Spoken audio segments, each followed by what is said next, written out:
very intelligently pricing up where you can do.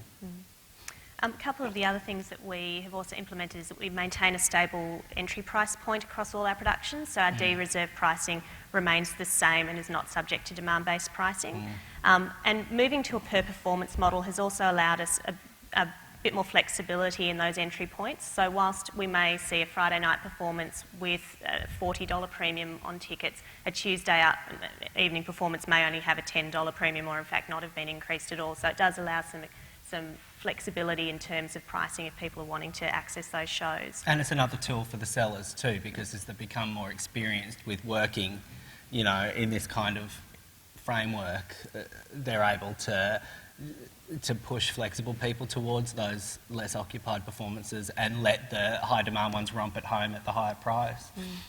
And the other exclusion that we have is also on our subscription tickets. So our subscription packages themselves are not subject to demand, and similarly any additional tickets that subscribers purchase throughout the year are not subject to demand. So subscribers are sort of getting a bit of a double whammy benefit there as well. Just in terms of what's next for us, because we've now moved to this per-performance model, there'll be opportunities within individual performances in productions which might otherwise not have seen demand-based pricing last year. So, for example, Friday and Saturday evenings will probably be subject to demand-based pricing almost across the board. Analysis has indicated to us that demand-based pricing on a price zone level would provide optimal revenue maximisation, but we're not quite ready for that just yet. That would require a lot of work.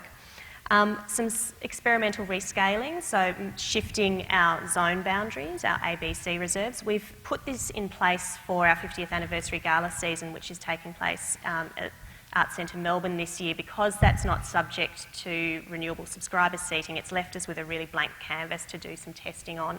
So we've actually not just expanded the price boundaries, but also really shifted where our price zones sit.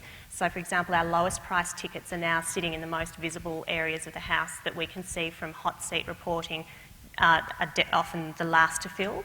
And so far, that's really proving to give some positive results in terms of house fill patterns on a production which is quite expensive.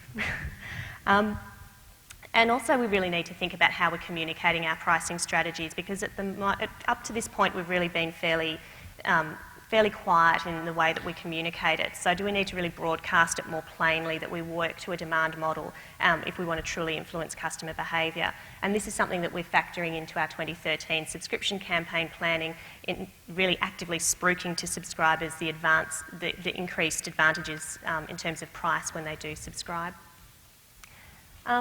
So just to sort of wrap up, some of the key considerations that we